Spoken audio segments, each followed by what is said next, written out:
Hello, and welcome to my Pecha Kuncha presentation. My name is Temple Robinson, and I am enrolled as a graduate student in the Master of Human Resource Development program at Clemson University. According to Swanson and Holton, the purpose of HRD is to focus on the resources that humans bring to the success equation. Outcomes include enhanced organizational performance. One of the contributions to HRD is the development of a more competent workforce.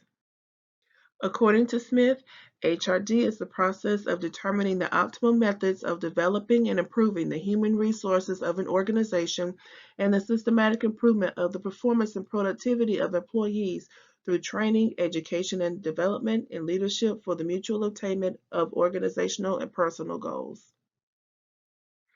I align with the performance paradigm because employees work for the organization and the organization sponsors the learning and development of employees.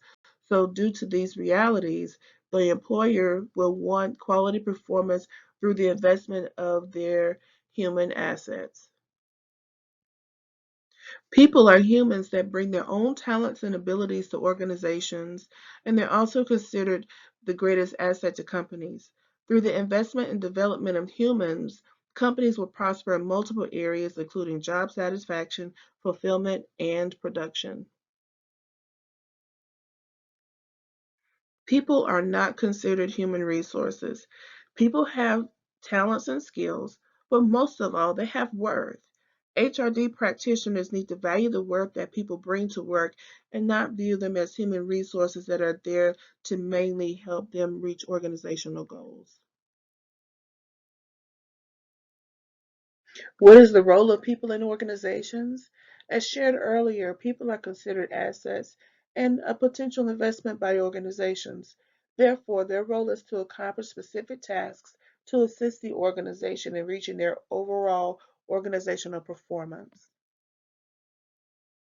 As it relates to the role of the learner with the organization, the role of the learner is to determine which skills and talents he or she brings to the organization and how to match that with the organization. It is also to continue to enhance and develop new skills as their role will evolve over time. People desire to have meaningful work that they believe contributes to their community and their world.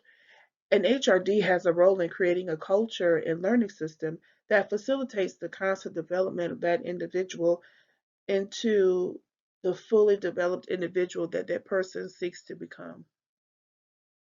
Organizations have a responsibility towards the development of people that work for it. Given that people are an asset, an organization should continue to invest in learning systems designed to enhance the skills and knowledge of employees, and that by doing so, there will be a trickle down effect of enhanced performance for the organization.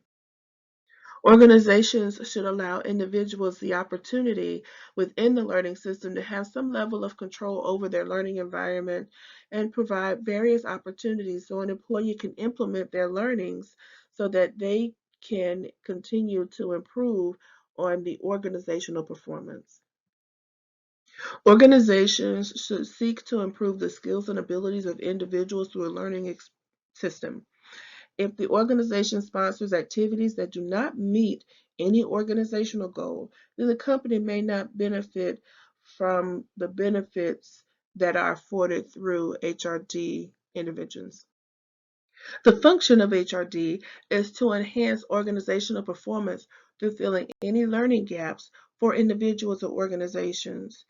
It should be evaluated based on how well those recommended interventions worked, along with assessing the effectiveness of the learning systems. Within 5 to 10 years, I will be a labor relations manager.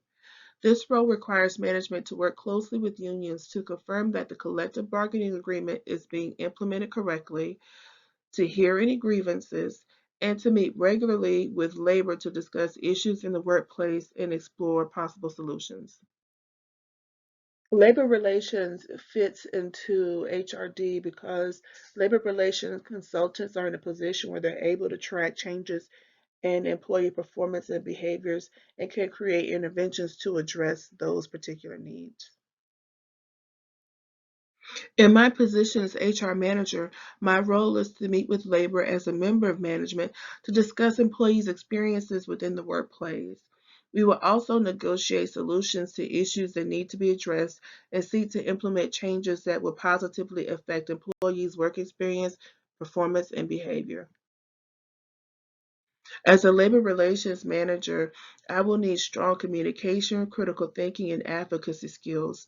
I also need to have the ability to develop effective relationships because interventions frequently require support from multiple departments.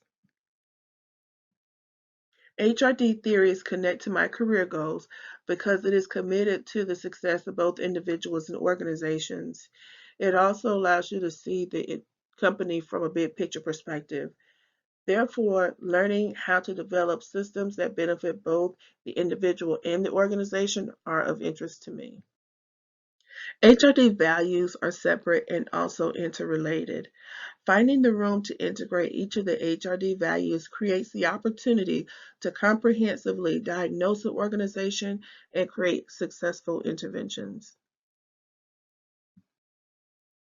All three areas of HRD affect my career. Organizational development is basically how an organization handles change. Training and development provides employees the skills that they need to stay ahead of the change. And career development gives people the opportunity to determine where they want to be in the future. As for my own career, in the short term, being in this program is helping me learn new skills that will assist me in transitioning careers into management. With the medium goals, I will be able to continue my development as a manager in labor relations with the long-term goal of eventually becoming an HR director.